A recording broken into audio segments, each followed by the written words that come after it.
प्रधानमंत्री नरेंद्र मोदी ने कांग्रेस पर आरोप लगाया। एक्स पर लिखा, कांग्रेस पार्टी को एहसास हो रहा है कि झूठे वादे करना आसान है, लेकिन इन्हें सही तरीके से लागू करना मुश्किल या फिर असंभव। पीएम मोदी के बयान पर खड़गे ने साधा निशाना, कहा कि मोदी की गारंटी भारत के लोगों के साथ क्रूर मजाक। पीएम मोदी पर लगाया झूठ, छल और कपट करने का आरोप। कांग्रेस ने किया पलटवार। आलोक शर्मा ने कहा कि कांग्रेस ने 70 सालों में जो वादे किए उन्हें पूरा किया है। 15 लाख वाले वादे का गणित किसका था? कर्नाटक के सीएम सिद्धारमैया ने पीएम मोदी को घेरा। एक्स पर पोस्ट करते हुए लिखा, कर्नाटक में हर वादा पूरा कर रहे हैं, सभी 5 गारंटी हमने लागू की। खड़गे से फटकार के बाद बदले डीके शिव कुमार के सुर, कहा कि कर्नाटक का गारंटी मॉडल पूरे देश के लिए एक मिसाल है। बीजेपी की सरकारें भी इसको लागू कर रही हैं। कांग्रेस के प्रवक्ता आलोक शर्मा ने पूछा, देश के ऊपर 5 गुना कर्ज कैसे बढ़ा? पीएम को देना चाहिए हर साल 2 करोड़ नौकरियों का हिस्सा। प्रधानमंत्री नरेंद्र मोदी के एक्सपोज पर कांग्रेस का पलटवार। उदित राज ने कहा, कांग्रेस में पीएम मोदी जैसा झूठ बोलने वाला कोई भी नेता नहीं। बीजेपी नेता रविशंकर प्रसाद ने आरोप लगाया, राहुल गांधी केवल घोषणाएं करते हैं, वोट के लिए जनता को बेवकूफ बनाते हैं। चलिए 9 सेकंड न्यूज में बात होगी चुनाव की। महाराष्ट्र में अरविंद सावंत के बयान से सियासत गरमाई हुई है और क्या है अपडेट, आइए दिखाएं 9 सेकंड न्यूज। शिवसेना यूबीटी के सांसद अरविंद सावंत के बयान पर बवाल। ठाणे के नागपाड़ा पुलिस स्टेशन में एफआईआर दर्ज। शिवसेना प्रत्याशी शाइना एनसी ने दर्ज करवाया मामला। शिवसेना उम्मीदवार शाइना एनसी ने कहा कि पीएम मोदी सीएम शिंदे महिलाओं को सम्मान देकर आत्मनिर्भर बनाने का काम कर रहे हैं, तो वहीं अरविंद सावंत ऐसी टिप्पणी कर रहे हैं। शिवसेना यूबीटी के नेता अरविंद सावंत ने कहा, मैंने जो कहा है उसको पूरा सुना जाए, उसको तोड़ मरोड़ कर पेश न किया जाए। महाराष्ट्र के मुख्यमंत्री शिंदे ने कहा, यह बहुत दुख की बात है, महाराष्ट्र में महिलाओं का अपमान किया जा रहा है, महाराष्ट्र की लाडली बहनें इसका जवाब देंगी। शाइना एनसी पर अरविंद सावंत के बयान पर बोले केंद्रीय मंत्री रामदास अठावले, इस बयान से होने वाला है महाविकास अघाड़ी का महाविनाश।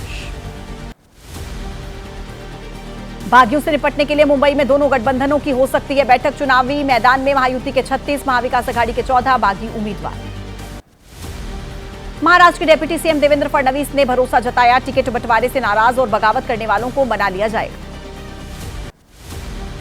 मीरा भयंदर विधानसभा के निर्दलीय प्रत्याशी गीता जैन ने कहा, भले ही मुझे बीजेपी से टिकट न मिला हो, लेकिन मैं हरदम महायुति के साथ। रत्नागिरी विधानसभा सीट के शिवसेना यूबीटी प्रत्याशी सुंदरनाथ माने का दावा, बीजेपी की बुरी हार होगी, जिले में एक सीट भी नहीं जीत पाएगी भारतीय जनता पार्टी। एनसीपी अजित गुट के प्रत्याशी नवाब मलिक ने बयान दिया कि मेरा नाम बदनाम इसलिए किया जाता है क्योंकि मैं एक मुसलमान हूं और इसी वजह से मेरा नाम भी दाऊद के साथ जोड़ा गया। वन नेशन वन इलेक्शन से सवाल पर बोले महाराष्ट्र के डिप्टी सीएम अजित पवार, अभी हम लोग चुनाव की तैयारी कर रहे हैं, इसको बाद में देखेंगे।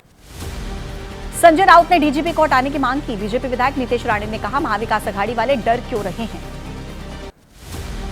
मध्य प्रदेश में 2 विधानसभा सीटों पर 13 नवंबर को उपचुनाव। गोवर्धन पूजा को लेकर राजनीति गरमाई। सीएम मोहन यादव ने दिग्विजय पर निशाना साधा।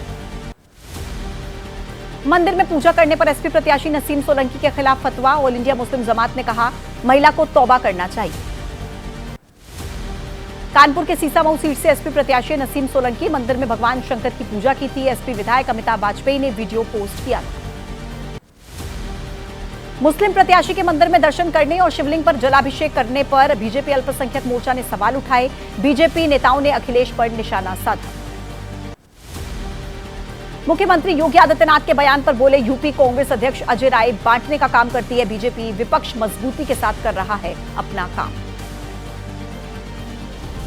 चलिए 9 सेकंड न्यूज में आगे बढ़ते हुए आपको दिखाते हैं देश की राजनीति से जुड़ा हर बड़ा अपडेट।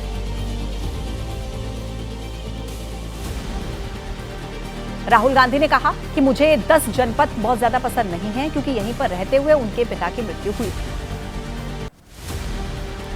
राहुल ने एक्स पर पोस्ट किया वीडियो। दिवाली के अवसर पर पेंटर और कुम्हारों के परिवार के साथ बात की। वीडियो में दिखे राहुल के भांजे रेहान राजीव वोटर।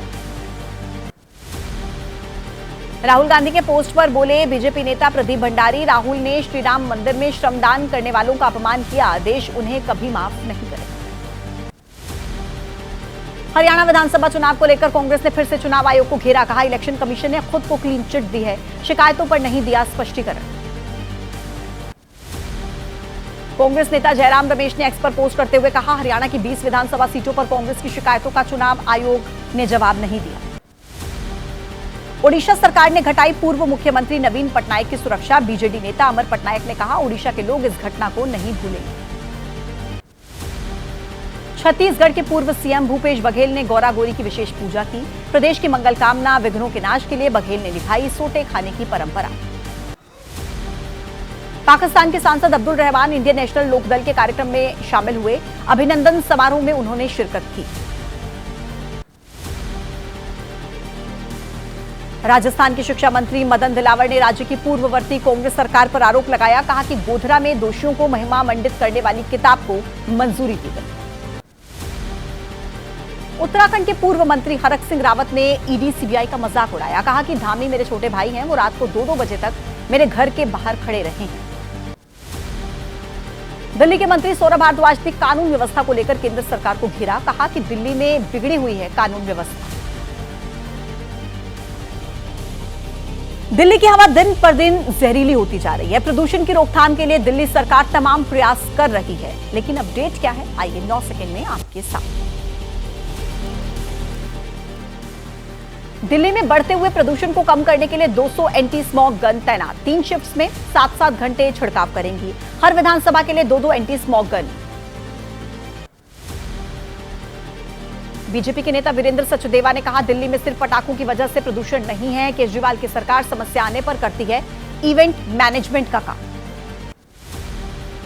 पंजाब में पराली जलाने की घटनाएं बढ़ी। सबसे ज्यादा संगरूर में मामले सामने आए। पिछले कुछ दिनों में पराली जलाने के मामलों में इजाफा हुआ। देश में और क्या चल रहा है, आइए तमाम बड़ी खबरें आपको दिखाएं 9 सेकंड न्यूज में। छठ को लेकर रेलवे की तैयारी। रेल मंत्री अश्विनी वैष्णव ने नई दिल्ली रेलवे स्टेशन पर निरीक्षण किया। कहा कि इस बार पिछली बार से ज्यादा स्पेशल ट्रेन। त्योहार की वजह से रेलवे स्टेशन पर दिख रही है भीड़। आनंद विहार रेलवे स्टेशन पर यात्रियों की भीड़ को देखते हुए इंतजाम किए गए। सुरक्षा के भी किए गए पुख्ता इंतजाम। पश्चिम बंगाल के हावड़ा जिले के उलुबेरिया में पटाखा के ढेर में हुआ विस्फोट। 2 बच्चे समेत 3 की जलकर मौत। घर में ज्वलनशील पदार्थ में आग लगने से विस्फोट की आशंका। यूपी के टॉप माफिया में शामिल गब्बर सिंह के घर पर नोटिस चस्पा। बहराइच में हिंसा भड़काने का आरोप। फिलहाल फिरोजाबाद जेल में बंद है। 2 साल पहले 110 करोड़ की संपत्ति कुर्क हुई थी। एमपी के डिंडौरी में मृतक की गर्भवती पत्नी से साफ कराया गया अस्पताल का बेड। जिला प्रशासन ने डॉक्टर और स्टाफ से मांगा जवाब। पति की मौत के ठीक बाद बेड साफ कराया। बैन के बाद भी यमुना से निकालकर बेची जा रही है मरी हुई मछलियां। एबीपी न्यूज की पड़ताल में खुलासा, मछुआरे नहीं खाते, केवल बेचने के लिए मारते हैं मछली। असम के जोरहाट से आग लगने से बड़ा नुकसान। 3 बड़ी व्यावसायिक इमारतों को नुकसान पहुंचा। घंटों आग से जूझते दिखे फायर ब्रिगेड के लोग। बिहार के नवादा में आतिशबाजी के दौरान कई लोग झुलसे। आतिशबाजी से जिले में कई मकानों में आग लगी। दिवाली पर लोगों ने फूंक दिए करोड़ों के पटाखे। कानपुर में पीडब्ल्यूडी के ऑफिस में आग लगी। अधिशासी अभियंता के ऑफिस में रखे जरूरी दस्तावेज खाक। कॉलोनी के लोगों और फायर ब्रिगेड की टीम ने आग पर काबू पाया। लखनऊ के हुसैनगंज में आग का कहर। टेंट के गोदाम में लगी थी भीषण आग। फायर ब्रिगेड की गाड़ियों ने आग को कंट्रोल में किया। प्रयागराज के संगम में बाढ़ राहत दल के जवानों ने 2 युवकों की जान बचाई। नहाते समय डूबने लगे थे दोनों युवक। बेहोशी की अवस्था में एक व्यक्ति को पानी से बाहर निकाला। श्री बद्रीनाथ केदारनाथ धाम में मनाई गई दीपावली। मंदिरों को फूलों के साथ सजाया गया। बद्रीनाथ धाम में शाम को 5 बजे के बाद हुआ महालक्ष्मी पूजन। केदारनाथ धाम में श्री गणेश और महालक्ष्मी का पूजन। पंचांग के मुताबिक 1 नवंबर को दिवाली मनाई गई थी। ढोल दुमाओं की थाप पर जमकर झूमे भक्त। उत्तर प्रदेश के महोबा में लठमार दीपावली मनाई गई। जगह जगह पर लाठी डंडे लेकर लठमार दिवाली खेलने के लिए सड़कों पर लोग उतरे। सालों से चली आ रही है बुंदेलखंड में लठमार दिवाली की परंपरा। संगम नगरी प्रयागराज में 2 महीने के बाद होगा महाकुंभ का आयोजन। शहर को खूबसूरती से सजाने और संवारने के लिए 65 प्रोजेक्ट्स पर काम जारी। तमाम सड़कों को किया जा रहा है चौड़ा। दीपावली के दूसरे दिन मध्य प्रदेश के इंदौर में हिंगोट युद्ध हुआ। पारंपरिक हिंगोट खेल में 15 से ज्यादा लोग घायल हुए। 2 गुट हिंगोट में आग लगाकर करते हैं एक दूसरे पर हमला। हरिद्वार में एनएसए अजय डोभाल के पिता की याद में डोभाल ट्रॉफी हॉकी चैंपियनशिप का आयोजन हुआ। 14 अक्टूबर से शुरू हुए थे मैच, कल हुआ फाइनल मुकाबला। 70 इंजीनियर रेजिमेंट टीम ने यह ट्रॉफी जीती। अजीत डोभाल की बहू दिव्या डोभाल ने फाइनल मैच की विजेता टीम को ट्रॉफी दी। 51 और 70 इंजीनियर रेजिमेंट के बीच में कड़ा मुकाबला हुआ था। दिव्या डोभाल ने कहा कि बहुत ही रोमांचक मैच था।